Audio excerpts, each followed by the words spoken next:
প্রধানমন্ত্রী তারেক রহমান পুরো সপ্তাহ জুড়ে অফিস করলেন সচিবালয়ে। বৃহস্পতিবার সকাল 9:30টায় তিনি সচিবালয়ে তার নিজ কার্যালয়ে পৌঁছান।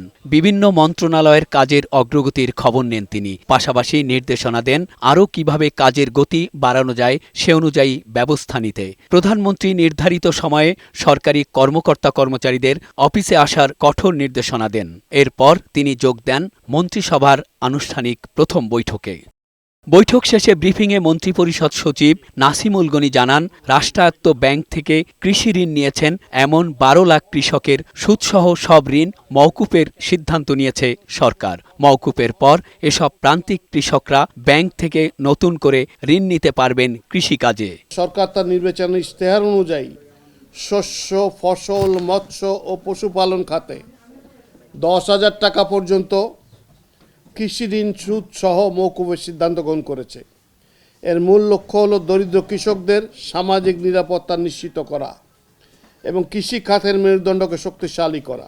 সরকারি বাণিজ্যিক ও বিশেষায়িত ব্যাংক সমূহ এবং বেসরকারি বাণিজ্যিক ব্যাংকসমূহে 25 ফেব্রুয়ারি 2026 পর্যন্ত সুদ সহ কৃষকদের নিকট পাওনা রয়েছে প্রায় 1550 কোটি টাকা, যা এই মওকুফের আওতাভুক্ত হবে। এদিকে সচিবালয়ে স্বরাষ্ট্রমন্ত্রী সালাউদ্দিন আহমেদ জানান, 10,000 কনস্টেবল ও শূন্য পদে 180 জন সার্জেন্ট নিয়োগ দেওয়ার সিদ্ধান্ত নিয়েছে স্বরাষ্ট্র মন্ত্রণালয়। পুলিশের পোশাক পরিবর্তনের বিষয়ে পুলিশ সার্ভিস অ্যাসোসিয়েশনের দাবির বিষয়ে কোনো সিদ্ধান্ত হয়নি। সিদ্ধান্ত নেওয়া হলে জানানো হবে বলে তিনি জানান। জেলা পর্যায়ের আইনশৃঙ্খলা কমিটিগুলো পুনর্গঠন করার জন্য একটা পত্র জারি করেছি, জেলা পর্যায়ে যাবে। উপজেলা আইনশৃঙ্খলা কমিটিরও কমিটি পুনর্গঠন করার জন্য আমরা নির্দেশনা দিয়েছি।